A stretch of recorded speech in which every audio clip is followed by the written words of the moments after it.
You are experiencing the Knuckleheads of Liberty podcast. It is May 29, 2023, and welcome to the Knuckleheads of Liberty, where we are bringing you the people and the organizations fighting for liberty around the country and in your region. Today, we have a special guest with us. It is Jacob Hornberger. He is the founder and president of the Future for Freedom Foundation, and he is also a candidate for the 2024 Libertarian Party nomination for the U.S. presidency. So welcome to the show, Jacob, and let me introduce you to the rest of our panel. In our lower left-hand corner, we have Leon, the word Brathwaite, last word in Liberty. He is a retired engineer in the state of California. No Screaming Eagle Tim today, unless he pops in unexpectedly sometime during the show. My name is Jason McPhee, and I'll be your host today.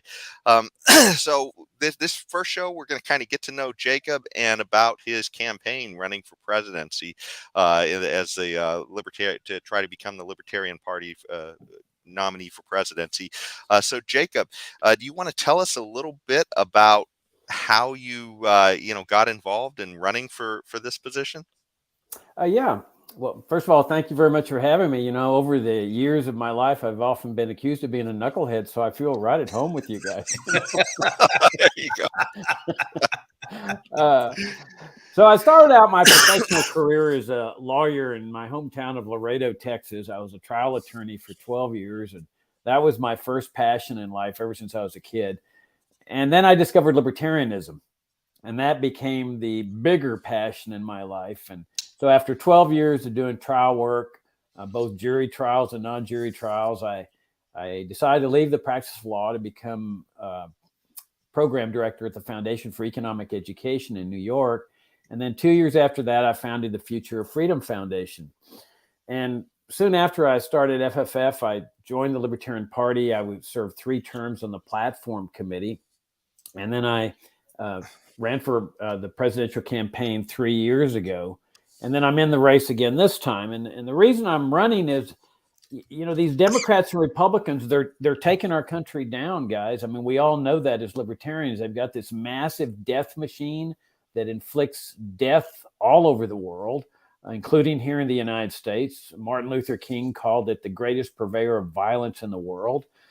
They've destroyed our liberty here at home with their welfare state and their drug war and their regulated society.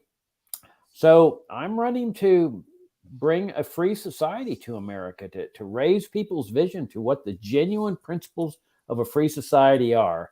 And hopefully the Libertarian Party will play a critical role in leading America out of this deep statist morass that both Democrats and Republicans have plunged our nation into. And Jacob, before we go any farther, I'm going to invoke our invisible hand. Can you? Great! Our invisible hand was right on it. Wanted to bring up your page. This is jacobforliberty.com. That's where you can go to find out more on the campaign, and the Future for of Freedom Foundation that he mentioned, that's here too. So and it's called fff.org. Leon, were you about to jump in with a question? Sorry, I didn't want to. No, I just was going to ask Jacob, tell us a little bit more about this organization that he founded here and what exactly it does. Well, the Future of Freedom Foundation's mission is to present the principled case for the libertarian philosophy. In a sense, it's the think tank or educational foundation counterpart to the Libertarian Party's motto. The Libertarian Party's motto is a party of principle, or the party of principle, which would imply that the party adheres to libertarian principles. Well, that's FFF's mission. And in the 34 years we've been in operation, I can tell you that we have never compromised any aspect of the libertarian philosophy. We have adhered strictly to principle. We have never called for reform of any welfare, warfare state program. So, Leon, it wouldn't surprise you then that I'm bringing this mindset over to the Libertarian Party in my campaign. That's what distinguishes my campaign from all the other presidential candidates in the race and who will be in the race. They will be characterized by reform, reforming Social Security, reforming Medicare, reforming the welfare state, criminal justice reform. If you look at my homepage on my campaign, you'll see I open up right off the bat with open the borders. Well, there's going to be hardly if any Libertarian Party presidential candidates that want to open the borders completely. They're going to have some sort of reform there, secure the border, abolish Social Security and Medicare. That's the next issues.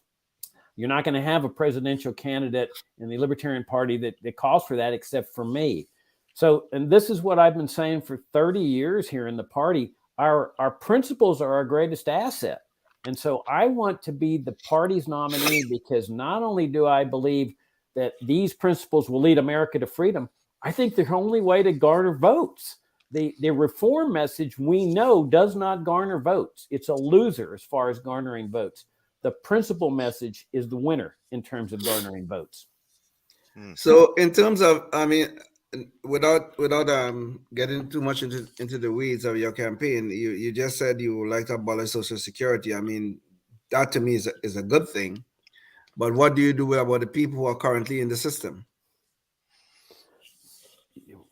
What do you do with a person who is working in a business that is caught embezzling funds for 20 years? You tell them you're no longer going to live off these embezzled funds, and that person has to manage. Look, there's a lot of wealthy people that are receiving Social Security checks that don't need it. They use it to buy their golf balls or to get car washes on their Cadillacs. There's a sector of seniors that might have to go to work. They might have to adjust. There's nothing wrong with that. I'm a senior and I work. So there's nothing inherently wrong with working when you're older. In fact, to me, it's a positive to be working. You stay involved with society and young people and so forth. Now, there's the desperate people in society. Let's say there's people in the cancer ward or just somebody really poor. Well, that's where family values come into play. Children, grandchildren coming to the assistance of their parents and grandparents and having an opportunity to repay what their parents and grandparents have done for them. If children don't come forward, there's church groups, there's neighborhood groups. I have no doubts that immediately wealthier middle-class people would form the foundation for former Social Security recipients, where everybody could donate to that, and then they would go out and give grants to people that needed it. This is what the genuinely free society, and it shows faith that freedom works. If we libertarians send a message out, which is the message that's been sent out for 30 years, that freedom doesn't work, that you can't just abolish these socialist programs, then how do we ever expect anybody to believe that freedom works? I have absolutely no doubts that you could repeal Social Security, Medicare, Medicaid, the whole welfare state today, and everybody would be fine. It does seem like, with some of these, once you get that big government distortion in there, screwing everything up, because I certainly think most of the libertarians would certainly agree with you. We shouldn't have any of these programs, but maybe we might need a step program to get to where we want to go, maybe, because you certainly imagine that there's some people who certainly could go back to work, but maybe there's somebody who's been retired for 10 years and they're not capable. They don't have any job skills anymore. It does make you wonder, if you just shut that light off right at once or on that government program, then would we, I guess, would the transition not be too unpalatable for the rest of society and getting them over to the libertarian position? Well, keep in mind two things. First of all, there's children, there's grandchildren, there's neighborhood groups, there's foundations. We have to show confidence that this is how freedom works, a free market society where people voluntarily help others. I have no doubts that they would come through for people truly in need. Remember, we lived without Social Security for more than 100 years. But the second thing that we have to keep in mind is the non-aggression principle. I mean, this is the core principle of the libertarian philosophy. It is also, by the way, a pledge that every Libertarian Party member is required to take as a condition of joining the party. And we call ourselves the party of principle. So if you're going to have this transition, you're talking about initiating force during this transition. You're going to need the IRS to go out and collect that money. And what you're really suggesting is we need the IRS to show that we're good, caring, and compassionate. Well, there is nothing good and caring, compassionate about the IRS. We know that. This is force, audits, harassment, haranguement, liens, confiscations, incarceration. What they did to Irwin Schiff, for example, the famous tax resister. There's nothing compassionate about this transition basis. And it violates the very pledge that we all sign. I mean, if we're going to have a party where we're violating the very pledge we're required to sign, then what's the point of having the pledge? And that pledge automatically is violated during any period of transition. You're initiating force, whether it's 1 year, 5 years, 10 years. Some people want to do the transition for 50 years, cover everybody who's like 50 years old today. Yeah. Well, Jacob, there's one. Okay, we wouldn't get too deep in the weeds on this, but there's one little clarification here. There's certainly a property rights issue here, is there not? Because people paid into that system, as corrupt as it is, okay, really and truly. Our fellow citizens, myself included, I'm sure Jason also, we paid into that system. So don't we have some kind of property rights that need to be honored? Wasn't there like a contract between us and Social Security that says, well, you pay into this system for so long and we will pay you back out so much and that kind of stuff? There was some kind of contractual obligation there. Isn't there some kind of property rights issue here at stake? Absolutely none. None at all. This is a straight welfare state program. There's no contract. It's just a grant of free money from the state. You didn't put money into anything. You were taxed. You paid a FICA tax, but even if you hadn't paid the FICA tax, Social Security would continue. They just pull it out of the overall income tax funds. In other words, you've got the IRS collecting taxes on one hand, and then you've got welfare state programs on the other. Food stamps, which are no different from Social Security, Medicare, Medicaid, farm subsidies. Nobody puts their money into any of these funds. There is no fund. It's just a straight tax program on one side, welfare programs on the other. In other words, if they repealed these welfare state programs today, food stamps, for example, food stamp recipients could not sue and say, you breached my contract because I put my money in, you owe me my food stamps. Same thing with Social Security. It's a straight welfare state program. They spend the money you pay in taxes is spent as soon as they get it. It was the money you spent paid in taxes 20 years ago was spent on invading Iraq or invading Afghanistan. The money that you're receiving today is coming from young people, who many of whom are having a very difficult time starting out in life. And the reason they're having such a hard time is a lot of their money is going to the IRS to fund Social Security recipients. Well, this is a bad system. It has nothing to do with care and compassion, and it's really destructive. Look at the mindset of dependency that it creates among seniors. I mean, how many times have I heard, "Oh, Jacob, I'd die in the streets. I'd die in the streets." This is like a political narcotic. It destroys a sense of self-reliance and can-do and independence. It weakens a society. It doesn't strengthen a society. It weakens it because of that mindset of dependency. It almost seems like a contract that we tried to establish with the mafia. Right? They told us they're going to take the money, and we said, "Oh, great, you're going to do this for us." And then later on, well, "Hey, you're not doing it for us." But hey, we're the mob. What did you want? What did you expect? Yeah. Well, and then let me just bring up the practical side of this. I mean, that's the principle side. But I talked about getting votes. I mean, we're a political party. We're not a debating society. We're not an educational foundation. I know about educational foundations. I run one. This is a political party. Our job is to lead America to freedom, but we do that by getting votes. And there's this mindset in the party that we have to do what's practical, Jacob, because we got to get those seniors to vote for us. Let me tell you something. Seniors are never going to vote for libertarians. It's just not going to happen, except libertarian seniors.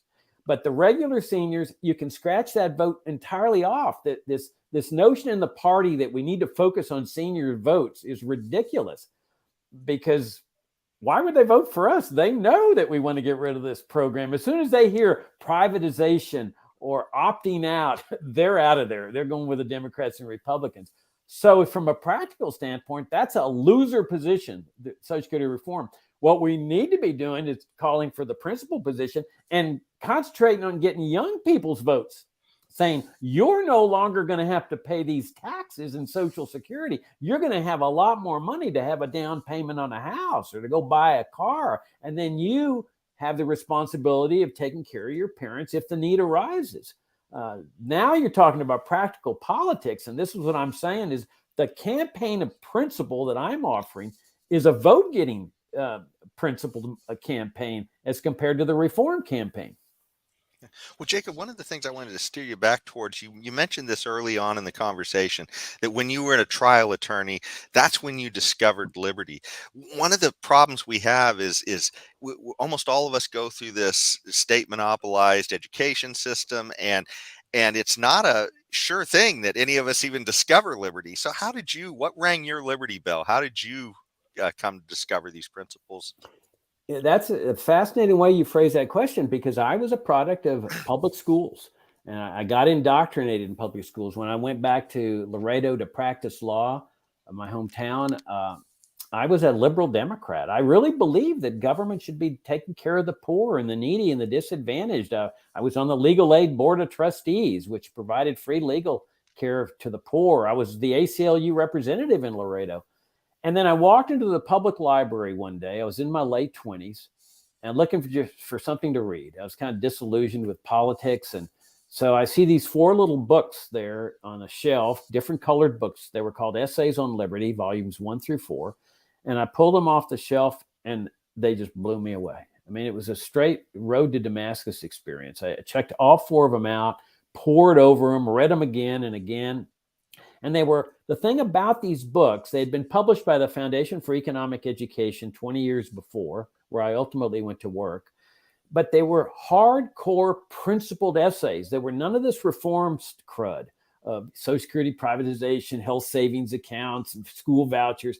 They were direct principled libertarian essays. And I have no doubts that that's what was able to break this encasement of indoctrination in my mind that I had received in the public schools, and to a certain extent, the state-supported college I went to and the state-supported law school. And so that's why FFF has always maintained this methodology of just put out the principal message in the marketplace, because it'll find libertarians. I've learned over the years that you cannot convert people to libertarianism. I mean, I've got family members that love me, and they don't want to have anything to do with libertarianism, and they understand it. They just don't want it. And so you can't convert people. But so our job is to find people like us that are naturally attuned to libertarianism and go, wow, this is the way I feel. And you do that by putting these sound principled ideas in the marketplace, either on the ideological realm, think tanks, educational foundations, or in the LP realm, the political realm. Both sides coalesce and reinforce each other. But if you advocate just reform, all you're going to do is find the reformers, and you're going to keep the tyranny in place. Mm-hmm. You know, an example I use is slavery. That if we got magically transported back in some Star Trek fashion to 1855 Alabama, would we call for reforming slavery? Well, I think some libertarians would. They'd say, Jacob, slavery is here to stay. It's in the Constitution. There's nothing we can do about it. Let's be practical and get laws enacted that call for fewer lashings, better work conditions, fewer worker hours. I say, no, let's just stand for liberty, abolish slavery. The others might say, well, Jacob, it's cruel. The slaves don't know how to work. They don't have a work ethic. They never started businesses. We need to gradually get rid of slavery. I would say, absolutely not. You got to have faith that freedom works. You free the slaves all at once. You just push that button. The same thing I say should happen in the welfare state. That's an excellent example too, to sort of talk about what we were talking about earlier, when there's clearly this property rights issue where people say, wait a second, I had a property right. But clearly we're sitting here saying, wait a second, this property right is completely immoral. I mean, it contradicts all of our ideas on liberty. so yeah. Well, as far as things go, you know, if you were to win the presidency, what are the top ways you would move? I mean, certainly you're talking about repealing all these things. Do you imagine you'd be able to repeal them all at once, or are there certain targets where you would hit first, you know, and gradually work your way to a reformed society? Exactly how would you approach it? Well, you know, it's fun to fantasize these things, but as long as we keep our feet on the ground and realize, what's realistic. I mean, look, a libertarian president obviously has to comply with the laws and the Constitution, the kind of system we live under. And you can't just issue a decree ending the drug war. You got to go to Congress and you got to call on Congress to legalize drugs, which is what I would do. I'd say, this thing's been a fiasco. We can't just legalize marijuana, legalize it all and get the state totally out of it instead of this licensure business. But you have to get congressional permission for that. But in the meantime, you can pardon every single person that's charged with a drug offense. As soon as the DEA arrests somebody, you pardon them. And so you can wreak havoc on their system. You can bring all the troops home from everywhere and just abandon all foreign military bases and discharge them into the private sector. You can pardon all the people that are crossing borders and being charged with illegal entry. Or either a misdemeanor or a felony. You can pardon Julian Assange and Edward Snowden and Ross Ulbricht and all people that are sitting in a federal penitentiary with a nonviolent drug offense. And then you can call on Congress to repeal these welfare state programs, but clearly Congress would be filled with Democrats and Republicans. They're not going to repeal Social Security or Medicare overnight, which is what I think should be done. But you can set that tone of where you want America to go. And then you can tell the American people, look at this obstructionist Congress. There's congressional elections in 2 years, and I would assume there's going to be libertarians running for every single congressional spot in America. Give them a shot and push these Democrats and Republicans out of there so we can move America in a better direction. So Jacob, what you early on you had mentioned about the borders, and the borders should be open. So what the present condition that we have at our southern border, what would you do about that as president? Well, again, we go back to the practical problem. You have to get congressional permission to abolish the Border Patrol. Let me just state what the ideal is, what I think should be done. Okay. And then we can look at the practical side if hypothetically a libertarian, if I were president. But I favor open borders. And that's the case I would make as a Libertarian Party presidential candidate. And past candidates and present candidates are loath to do that. They want to secure the border like Republicans do, like Democrats do. I want a completely open border. I want to abolish the Border Patrol, abolish the Immigration Service, and have the free movements of goods, services, and people across borders. I mentioned earlier, this death machine, this federal death machine that we live under. This is part of that death machine. Massive amounts of foreigners die every year because of this socialist system of immigration controls. And it is a socialist system. That's why there's chaos and crisis. And I've seen it up front. I grew up on the border. I lived almost half my life on the border. I've seen this crisis perpetually all my life. And the reason it's in crisis is it's a socialist system. It's based on the socialist system of central planning. And it comes with death. It comes with suffering. It comes with a police state. A lot of libertarians who support these things, they often forget that when they support immigration controls, they're supporting a police state. You've got warrantless searches of farms and ranches along the border. You've got highway checkpoints where they stop people who have never even been into Mexico and search their vehicles and their persons. You've got roving Border Patrol checkpoints. You got raids on private businesses, boarding Greyhound buses. There is only one solution to this, and I've said this for the 34 years I've been running FFF.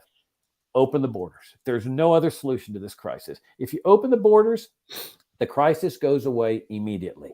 Because think about it. You open the borders today, you won't even know who you're interacting with tomorrow. You don't know whether the person's a citizen or not. And you don't care. I mean, do you go around asking people what their citizenship is when you interact with them today? And so as a practical matter, this is the only way to bring an end to this part of the federal death machine. And for me, it's a vote getter. This is the practical side of this thing. I've been telling libertarians this is not a liability. This is an asset in a political campaign. It's a vote getter, not among Republicans. You see, the attitude always is we need to target Republicans for votes. Well, you're not going to get Republicans to vote for this position. But I don't target Republicans for my votes. I attack Republicans just as I attack Democrats. There's other sectors of society that will come and vote for us because they like this position. Well, So Jacob, what? So well, hold on, Leon. We're starting to get close to the end of the show, so I got to kind of home it in here. And we can talk more about immigration on the next show, where we're going to talk to Jacob more about the issues if you want to drill deeper. But Sure. What I wanted to ask you, Jacob, is obviously it's an uphill climb for anybody who's running for office as a libertarian, just to get that notoriety out there and everything else. What is your plan if you are become the nominee? What's your plan to sort of get that attention, and what do you need from the Libertarian Party to help you do that? Look, there's always that window of opportunity right after the nomination where the mainstream media does focus on the libertarians. They do profiles and what we stand for and so forth. That window of opportunity needs to be seized upon. And the reason that it fizzles out is because libertarian campaigns are boring. Presidential campaigns are boring. Look at the last several campaigns. I mean, they put you to sleep. The thing that excites people are our principles. I guarantee you, if you've got a presidential candidate that's calling for the repeal of Social Security, the repeal of Medicare, open the borders, bring all the troops home, dismantle the national security state, dismantle the military-industrial complex, the CIA, the NSA, restore a limited government republic with just a basic military force. It's that message I've been arguing for a long time in the LP. That generates your media coverage. Because people are saying, my gosh, look at this candidate. He wants to open the borders completely. He wants to abolish the Border Patrol. And then you build on that because people say, wow, I've never heard that before. This guy's making sense. And then it starts to steamroll. It's sort of the same as my discovery of libertarianism. It's like aha moment, like road to Damascus. That window of opportunity for a month after the presidential candidate is nominated is where we should be seizing with our principles themselves. Well, certainly this sounds like a really positive message to get out there. Do you have any last thoughts you'd like to share with the audience? Because we're just about to wrap up for our public access show here. And James, can you pull up his webpage again too, just so we can see Jacob's webpage? Yeah, the other thing is that you'll notice that, other libertarian presidential candidates usually concentrate on 2 or 3 major issues that they feel are popular, like abolish the Fed. I take a position on every single burning issue of our time. I think I've got 23 positions there, both in written and in video form and in Spanish, because I'm fluent in Spanish.